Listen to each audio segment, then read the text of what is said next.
Evet, var.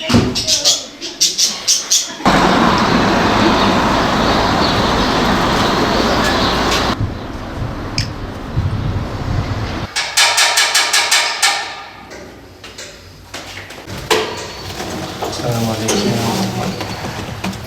Avrupa ülkeleri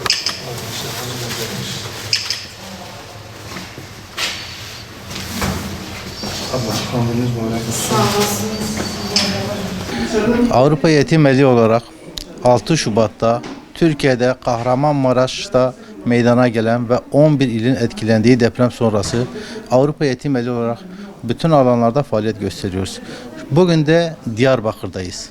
Berat Gecesi olması münasebetiyle de birlikte bizler Yetim Eli, Avrupa Yetim Eli olarak birazdan hazırlanmış olduğumuz gıda kolilerimizi depremzedede mağdur olan ve önceden de tespit yapmış olduğumuz mağdur ailelerimize ulaştırmak için inşallah birazdan yola çıkacağız.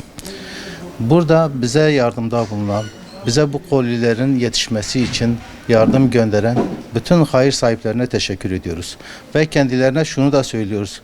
Maalesef meydana gelen yıkım çok büyük.